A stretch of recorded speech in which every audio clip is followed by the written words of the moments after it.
Welcome to Rapid Roundup, a series where we take several games throughout the week, do mini critiques on them, and let you know what we think. Throughout all of this, my name is Moriarty. And this is Brax. And this week, we'll be taking a look at Mind the Vikings. Sorry, James. Tales of Escape. Zomday. Later on in the week, on Wednesday, we will take a look at Striker's Edge, a fighting game that allows you to play local multiplayer with your friends. It is super fun. It also has an online mode. I am really interested to hear what people in the fighting game scene would think about a game like this, because it's beautifully simplistic, it doesn't do too much, it feels a little bit retro, and I had a lot of fun playing it. I can't wait to show you guys. And then on Friday, we'll be taking a look at Westard, one of the neatest VR titles that I've played in a long time. This is a game all about being a Western stagecoach rootin' tootin' bad guy from the 50s, 60s, 70s in the spaghetti Western films. It's so much fun,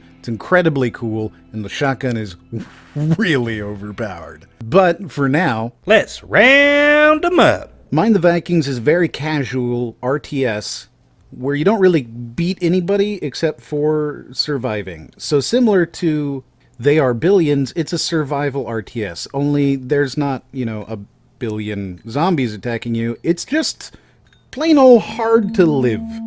Is it impossible to live? Because that's the problem I had with They Are Billions sometimes, is it just wasn't casual enough for my taste. This is super, super casual. The hardest part, obviously, with a lot of these games is the beginning, when you're first trying to survive. You're gathering food and trying not to starve. Eventually, you're going to be able to build up a pretty healthy city, and unfortunately, that is where this game kind of peters out. This is a super neat game. I actually found myself sitting down going, I should just waste some time with Mind the Vikings. That was a fun game for wasting time. It's similar to those kind of build-a-farm type of games. I want to say it actually reminded me a little bit of the Kindred, which is a game where you build and mine and stuff like that, and it's essentially Minecraft, but, not Minecraft. It felt a little bit like that in that there's no real danger. You're not going to lose easily. You just kind of build stuff, and as you build stuff, you get bigger and you find more stuff. The hardest part, of course, again, being that beginning part where you're hunting for food, and there's no food nearby, and you don't have enough people to easily start a supply chain. You can't do a farm or anything like that, though you will be able to do that later. So when we reviewed The Kindred, one of the things I remember having a problem with was the fact that there was not really any danger. But most importantly, I remember that it was a game that you could leave running on your PC, go do whatever you want, and come back and basically have beaten the game or advanced through every technology that it offered. Does this have that problem where you don't really have to play it, you just can leave it running?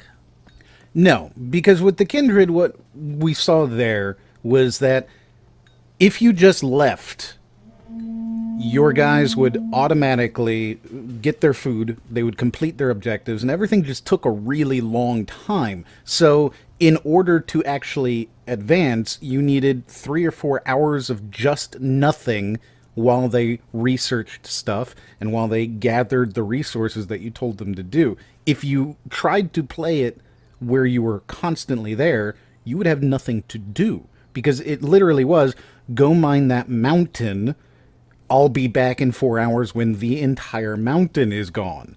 With this, it's not so much that. Instead, what you're going to see is just kind of, once you get to a certain point, being that this is an early access title, once you get to that certain point, there's just nothing else to do, because nothing's been ready yet, nothing's there.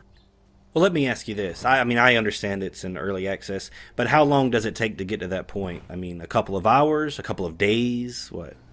I think in its current status, in order to get to the point where you're essentially just done with everything, you're going to see an average game last about an hour. You're going to get to the point where you've done what is in the game. And that kind of sucks. It sucks to say, okay, every game I play is going to be an hour.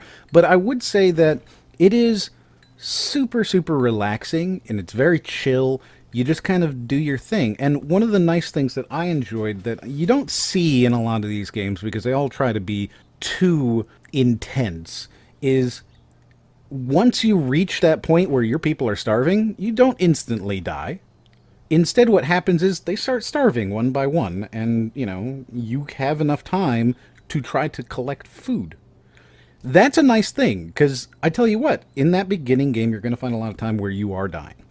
I like that as well because at least if my people are starving, it doesn't mean it's an automatic game over, where it's kind of that way in other survival RTSs. So with this one, it sounds maybe if I had 20 villagers and they start starving, well, maybe half of them starve, but by then I can save the last 10. And, I may have to start over a little bit and build my population back up, but at least it's not game over immediately. This is an $11 title. I don't necessarily recommend it for everybody because it's not finished yet. Even the developer says it's only about 30% complete, and I absolutely agree with that. There's only 30% of a game here. So for $11, you're not getting a full title. That means that I can't recommend it for everybody. But I do think that if you're the type of person who enjoys just kind of building and sitting there being relaxed and just doing little things and little improvements, and hey, you know what, I'm gonna build a road. Why? Because I feel like a road would be pretty here. If you're that kind of person, $11 is a great choice. Sorry James is a puzzle game, and it's a really, really hardcore puzzle game. That means I would probably be absolutely terrible at it because I'm bad at regular puzzle games. What makes it so hard? This game has absolutely zero respect for you as a person who cannot complete a puzzle game. It doesn't respect you, and it doesn't want you to play it, quite frankly. So is it not fun? It's not that it's not fun, it's that it is very, very difficult. For example, in order to start this game, you have to log in. There is absolutely no help in how you log in. Spoiler, just in case you want to play this game, skip to the next video. The way you find the password is by searching the store page. Ha!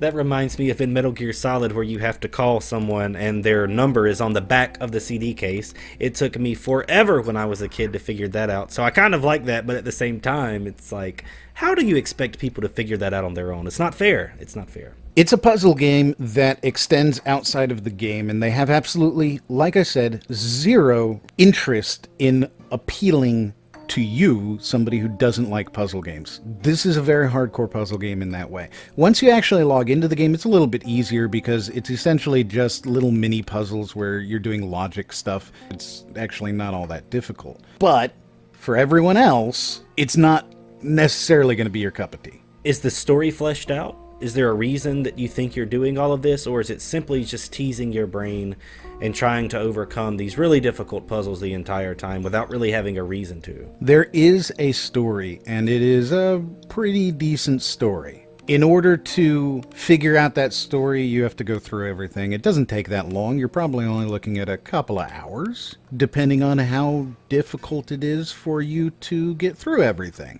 You could spend 3 hours if you're particularly good. You could spend 6 or 8 hours if you're a little bit slow. So there's plenty of gameplay here, and as you complete each puzzle, you get just a little bit more of the story, which is all told through various emails that you are decrypting. All right, well, that makes it sound like I might actually be interested in playing this a little bit more. How much does this one cost? This is a $5 game. It's actually already been on sale, so you can pick it up for as little as $2. It's a fairly new title, so you're going to see it on sale again. It's an indie game. These things go on sale all the time. I think $5 is a perfectly worthwhile price for this game if you're interested in puzzle games, because you can spend quite a lot of time in it. And I think that if you're just kind of going, hey, I'll pick it up when it's on sale, well, $2, that's not a bad price either. Yeah, maybe just tag it, put it on your list, and keep an eye on it. That seems like something I would do. This isn't necessarily my favorite style of game, but it does look interesting to me. I always enjoy games that have a particular aesthetic appeal to them, and this one seems like it does. I like the way everything looks. How everything looks like a computer, the different folders. I don't know, it just intrigues me. It seems like something that I would like to experience, so I would definitely be keeping my eye on it. Tales of Escape is a co-op, VR and non-VR, escape the room. With the co-op, can one person be in a headset and the other be on the PC? I always think that's a really neat thing. You can have as many players in VR or as many players not in VR as you want. It is completely up to you. You can go ahead and do whatever you want in this. There are several different chapters, and the first one is free. Oh, that's good. I always like it when people can at least try something out before they make their mind up. It lets them get a taste of what they're going to get before they actually decide to spend their money, so I like that. What did you think of the first chapter? I thought it was fantastically fun. This is sort of like a go to and pay kind of escape the room, if you've ever been to one of those. Multiple people, up to 6 people, or as few as 1 if you really want to do it, can go into an escape the room puzzle and do it. So you can go in, as many people as you want, and complete the puzzles. One of the benefits of doing it in VR versus doing it in person is if somebody completes a puzzle or finds a clue, you all kind of get to know about it. Whereas in person, if somebody finds a clue and they're dumb, they don't say anything, and they stick that clue like in their pocket or whatever, and you're just kind of screwed. That doesn't happen in this one. Right, and people in real life are more shy in those sorts of environments. Like, gamers are some of the most outgoing people on Earth, so I could totally see that being the case. Are the puzzles hard? That's one thing that always, for me, determines whether or not I enjoy an escape the room, is how much time do I spend before I feel like I'm making progress. Because I can't stand feeling bogged down and standing there for minutes at a time, feeling as if, well, I don't know what to do, because then I get bored and sometimes I get frustrated. It's that way not only in the escape the rooms, but it's one of the genres that happens to me the most in and can be the most frustrating. Yes, it is very difficult, but it is also very fair. This is the kind of puzzles that after you get them, you go, of course it was. Of course that's what it was. Well, that doesn't make it any better for me when I have a hard time. I'm not blaming the game. I'm not saying it's the game's fault. It's just I was wondering if that does happen. But yeah, you're right. After you figured the puzzle out, not only do I sometimes feel like, oh, duh, I also feel like, finally. And it's like a sense of relief. And then you have to figure out the next puzzle. Yeah, that's exactly what it is. And you know what? I was okay with this. I played it with 2 other people, and we ended up completing it with like 2 minutes to spare. And I felt pretty good about that. I'm sure that you could speed run through them once you know everything pretty quickly, but I feel like you get just enough time that you don't really need to do that. There is also a clue system, so if you do particularly get stuck, the clue, which unfortunately the clues are a little too obvious, they will tell you what you need to do. What's promising to me is that you mentioned that there are multiple chapters. So if you do enjoy this, it sounds like perhaps even in the future they will continue to add content to this game. And I think that's a really awesome platform for an escape the room, because as you mentioned, once you've played through it, you could speedrun it because you already know what everything is. And to me, that's not as exciting anymore. But the prospect of them constantly giving you new stuff to play and new puzzles and new rooms, that sounds awesome. Yeah, and that's really what it is. I found that most of the times when we had hit the clue button, we were told a clue where we were already on the right track. It just was, oh, I just didn't see that thing. Or, yeah, I figured that's what it was, but now we can stop thinking about other things. The problem that I have with this is the clues are too obvious. For example, you will find a locker in the mine, and it will have 1, 2, 3, 4 on it, and the number 2 is highlighted, and right next to it is a toolbox with 4 numbers on them, and clearly it is the second one that you have to go through. But if you click the clue button, it will lay it out really, really obviously for you. And while sure, I understand because you're asking for a clue, so obviously it needs to give you enough information, I don't think it needs to give you literally everything and remove the puzzle. So it isn't a hint, it's just absolutely them telling you how to solve it. Yeah, it's essentially look to your left, dummy, and there's the password. And that isn't as good, I think, because for me, I would much rather have a puzzle hint that I feel like I solved the puzzle even with the hint. And I don't feel like you get that with these hints. So That would be one thing I would like to see changed. They may have even done that in the future updates. I did not try them because I wanted to play the free one with some friends. And unfortunately, you cannot play the later ones without paying, which means that if you want to pay, you're going to spend $5, $6, or $3 or whatever it is per person for the next chapters. I think that's fair, but I also think that you have to have friends who are willing to do that and willing to take that investment with you. That's the only problem for me. That's something that we encounter quite often, actually, so I'm not terribly upset about it.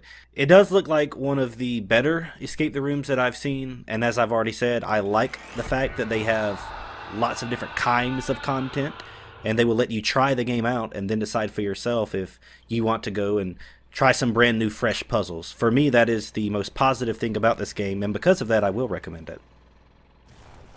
Zomday is another VR killing floor game. Oh, another horde-based shooter in VR. I can't believe it. It's like I've never seen one of these before. And most specifically, this is a Killing Floor-esque game, which is kind of sad because Killing Floor Incursion is out, and it's also one of the best games I've played, so playing this was a bit of a letdown. Yeah, Killing Floor Incursion was very cool.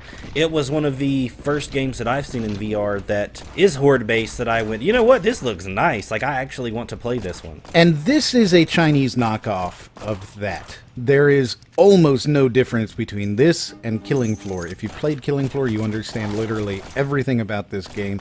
The sole difference is that in between rounds, you also get loot drops. Oh, instead of just going and spending money on new weapons, you get loot drops as well? So in between rounds, you get literal boxes that drop from the sky filled with loot.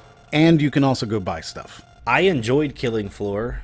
I feel like I've played it before, and I see so many clones at this point that I can't get excited about it. The game is interesting. I'm not going to say it's not. And it's actually kind of fun, but it just is a worse version of Killing Floor. I mean, we've even got the heavy metal soundtrack in the background. There's no difference. This is Killing Floor. Yeah, and the slow motion too. I see it. I see it all. Everything. Slow motion, drops, pickups, numbers, all sorts of stuff. It's got a slightly more cluttered UI that you're looking at. It is definitely a little bit not as pretty, and the AI is not as good. The boss monsters, of which they are direct ripoffs of the Killing Floor monsters. Not a whole lot of difference there, not really, like, exciting. The game's not bad. Here's the thing about this for me. It is a significantly cheaper version of Killing Floor, and if you really like Killing Floor, but you don't want to spend $30 on Incursion, this is a $10 option. That's fair. If everything works and it's not broken in any way, then sure, why not? $10 if you don't want to spend those big bucks to get Killing Floor, even though I would recommend you do. I could see that. I could see that being the case, yeah? That is absolutely what this is to me. It is a budget version of Killing Floor. And it's not a bad one, it's just, it's not a great one. It's a clone, and it's clearly a clone that they kind of pushed out a little bit too soon. Nothing's broken, everything works pretty good. It's just not, it's not innovative, it's not doing anything new. There's absolutely no reason to play this if you have Killing Floor.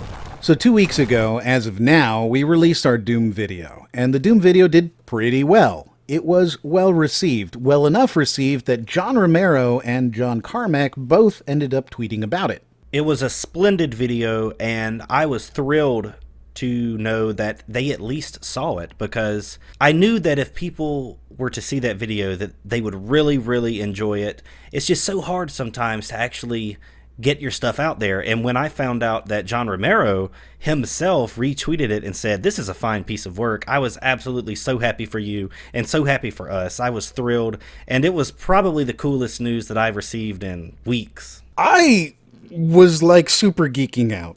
It was one of those moments where you go, oh my god, that was neat. It was super cool. And I don't even feel ashamed of that, because I tell you what, like, you get one of those geeky moments. This, to me, was like a Mario YouTuber having Miyamoto, the creator of Mario, retweeting your Mario movie. It's like that. Right, because you are such a huge fan of the game, and obviously because of that, you're a huge fan of Ramiro, who was a big part of that. And for you to show this is the most influential game of all time. Look at everything that it created, all the way down to death matches, which I had no idea about. I was shocked to find out exactly how important that game was. And for one of the guys, or perhaps the guy that had the most to do with it, to take notice of that was absolutely amazing. You say for a Mario fan, it would be incredible for that to happen to them. For me, I was thinking, what if Hideo Kojima retweeted a Metal Gear video I did?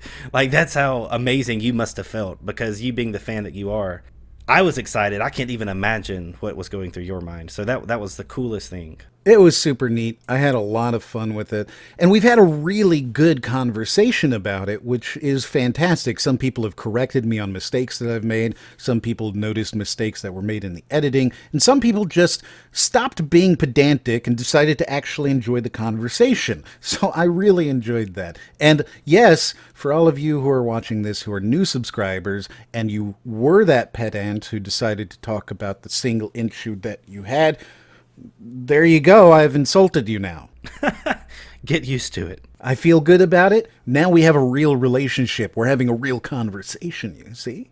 This is how that works. Welcome to Cry More. And a lot of fun with that. One of the things that did happen is I was also in a collaboration with Mini-Me and his video where we talked about 5 graphically impressive PC games from the 90s. And so quite a few people decided to view that video. I think it's currently over 60,000 views, so quite a lot of people decided to watch it. And he talked about the Doom video, and quite a lot of people then came from that from his video and decided to watch our Doom video. So if you're one of the Mini-Me subscribers who decided to come over, one of the Mini-Me viewers who decided to come over and subscribe, and you're watching this today, hello, welcome, thank you very much. I absolutely appreciate you being here with us. Obviously, we're a little bit different than Mini, but hopefully you enjoy it. I think they will. I'm really glad that you guys are here. Feel free to drop a comment saying, hey, Mini sent me, because I've already seen a few of you guys doing that, and that's totally cool with me. I'm glad that you guys are here, and I hope that you'll stick around and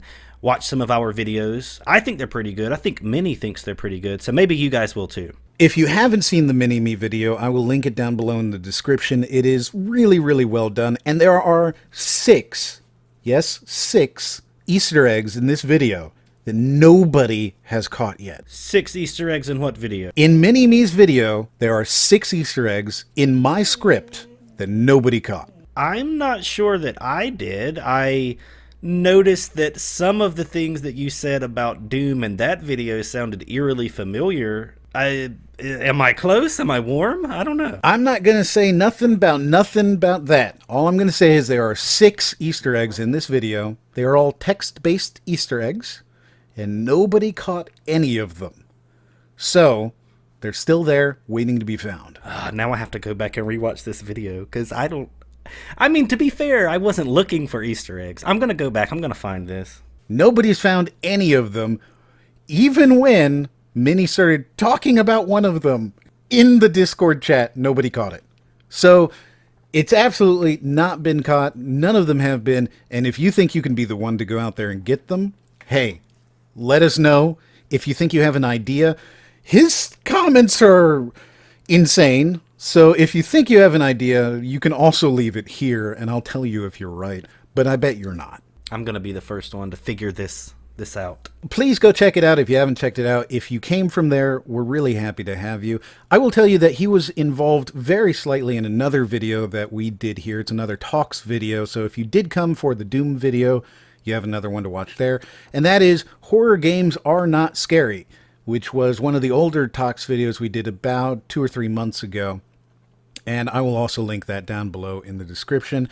The whole idea of that video is talking about how horror games have a problem with how they attempt to portray horror, in that they don't really achieve what they're looking for. Instead, what you end up having is a lot of jump scares or something like that. We received a lot of discussion on that video as well. So that's still ongoing, but at the same time, we didn't have as many people viewing that video as we did the Doom one. So if you guys are interested in getting in on that discussion and perhaps sharing your insights about how horror games should work and how they actually do, then I would say absolutely check that video out and join the discussion in the comments over there as well. As usual, if you enjoyed this video, please leave a like and share it. And if you didn't, then don't. If you did, however, you can also watch another video up there in the corner. And as always, We'll see you guys on the next one.